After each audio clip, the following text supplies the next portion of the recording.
PT Velasto Indonesia, anak perusahaan PT Astra Auto Parts Tbk atau Auto, menjadi mitra strategis PT Prima Layanan National Engineering, anak perusahaan PT PLN dalam pembangunan stasiun pengisian kendaraan listrik umum. PT Petrosi Tbk menegaskan tidak ada rencana sinergi anak usahanya dengan PT Cakra Buana Resources Energy Tbk.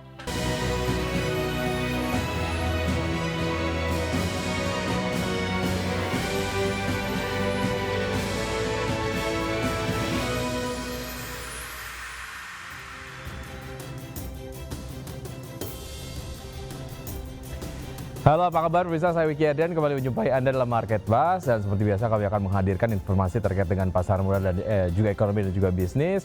Dan saya Wiki Adrian, kita akan simak Market Buzz lengkapnya dengan informasi pertama dari PT Velasto Indonesia, anak perusahaan PT Astra Auto Parts Tbk atau Auto, menjadi mitra strategis PT Prima Layanan National Engineering.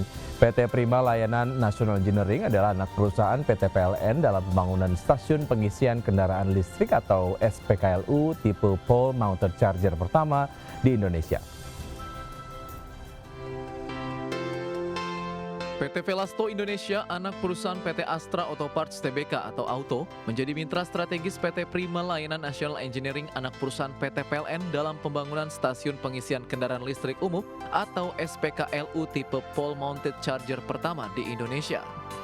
Sebagai tahap awal, kolaborasi Velasto Indonesia dan PLN Engineering akan menghadirkan 122 unit SPKLU tipe pole mounted charger yang terdiri dari 30 unit di Sumatera Barat dan 92 unit di Jawa Barat. Selanjutnya, inisiatif ini dapat diperluas dalam skala yang lebih besar guna membangun jaringan infrastruktur pengisian daya yang merata sekaligus memperkuat kontribusi strategis kedua perusahaan dalam mendukung percepatan ekosistem kendaraan listrik. Kehadiran SPKLU tipe pole mounted charger pertama di Indonesia ini merupakan wujud nyata dari kolaborasi inovasi dan teknologi dalam mendukung solusi pemerataan infrastruktur di wilayah Indonesia. Velasto Indonesia berkomitmen untuk menjadi mitra strategis dengan menghadirkan teknologi yang andal, efisien, dan menyediakan solusi yang relevan dengan kebutuhan mobilitas masa depan, sekaligus memberikan nilai tambah yang berkelanjutan bagi masyarakat dan lingkungan. Di samping itu, SPKLU tipe pole mounted charger merupakan SPKLU yang perangkat pengisian daya dan kelengkapannya dipasang langsung pada tiang listrik yang sudah ada. SPKLU ini tidak membutuhkan lahan tambahan dan menjadi solusi efisien dalam mempercepat perluasan infrastruktur kendaraan listrik di Indonesia. Berbagai sumber IDX Channel. PT Petrosi Tbk menegaskan tidak ada rencana sinergi anak usahanya dengan PT Cakra Buana Resources Energy Tbk, dan klarifikasi ini disampaikan setelah banyak pemberitaan yang menyebutkan adanya kerjasama dengan CBRE. PT Petrosi Tbk menegaskan tidak ada rencana sinergi anak usahanya dengan PT Cakra Buana Resources Energy Tbk.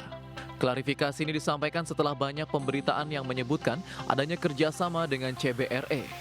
Melalui keterbukaan informasi, Division Head of Corporate Secretary and Communications Petrosi, Anto Broto, menyatakan pemberitaan tersebut tidak benar. Petrosi mengimbau agar seluruh pihak hanya mengacu pada informasi resmi perusahaan dan Bursa Efek Indonesia. Pada 15 Agustus 2025, Petrosi baru saja menyelesaikan akuisisi 51% saham di grup Havar. Grup ini bergerak di bidang Engineering, Procurement, and Construction atau EPC, serta layanan pelayaran untuk mendukung industri minyak dan gas lepas pantai.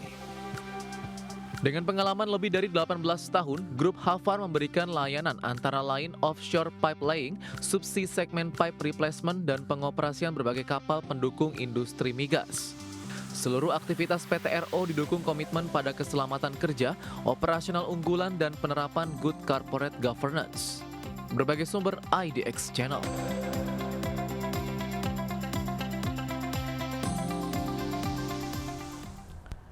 Ya, pemirsa, indeks harga saham gabungan atau IHSG ditutup melemah jelang libur panjang akhir pekan di hari Kamis lalu, dan IHSG terbebani pelemahan saham Big Caps yang terdampak aksi profit taking dengan saham DSSA yang menjadi pemberat utama. Indeks harga saham gabungan ditutup melemah 0,23% di level 7.867,34 di akhir perdagangan Kamis.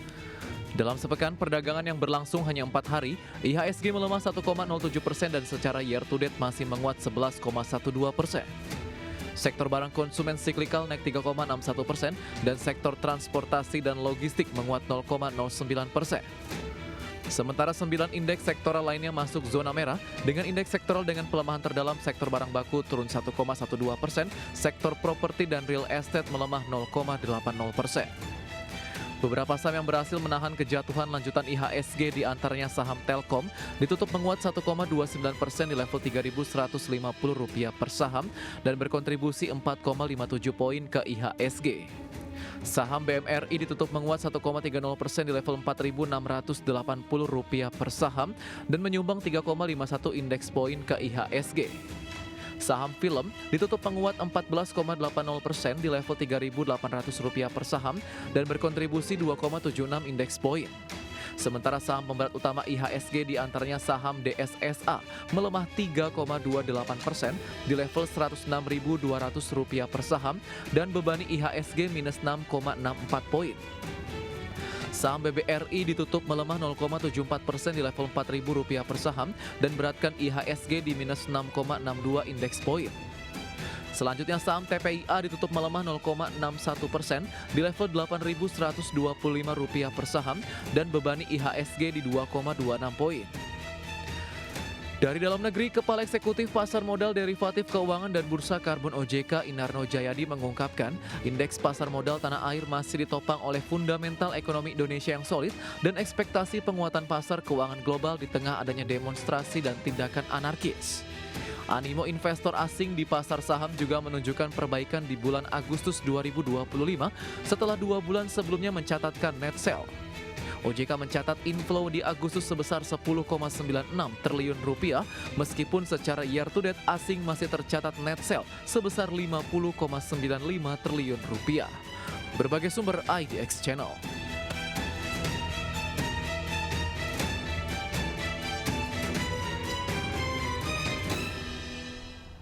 Tetap bersama kami, saja kami akan segera kembali.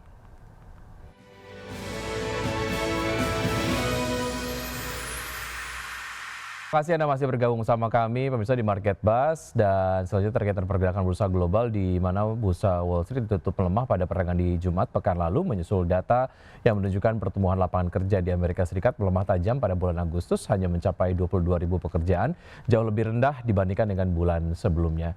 Dan kita lihat data selengkapnya untuk penutupan bursa Amerika Serikat pada perdagangan di hari Jumat. Indeks Dow Jones Industrial Average turun 0,48% ke level 45.400, indeks S&P 500 turun 0,32% ke level 6.481 dan indeks Nasdaq Composite melemah 0,03% ke level 21.700.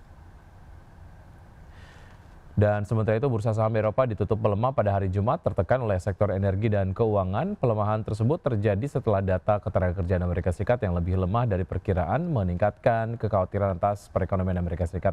Dari bursa Eropa, pemirsa, indeks Stoxx 600 berakhir melemah 0,16% ke level 541,21. Indeks DAX Jerman terkoreksi 0,73% ke level 23.596. Dan indeks CAC, maksud kami FTSE 100 Inggris melemah 0,09% ke posisi 9.208. Dan berikutnya kita akan simak pembukaan dari bursa-bursa utama Asia di pagi hari ini. Pemirsa dapat Anda saksikan di layar televisi. Ya, untuk bursa-bursa utama Asia kompak dibuka menguat dengan Nikkei 225 dibuka menguat 1,73% di level 43.763. STI Singapura menguat 0,04% di level 4.308. Kospi Korea dibuka menguat 0,36% di level 3.216 dan juga Hang Seng Hong Kong dibuka menguat 0,09% di level 25.440.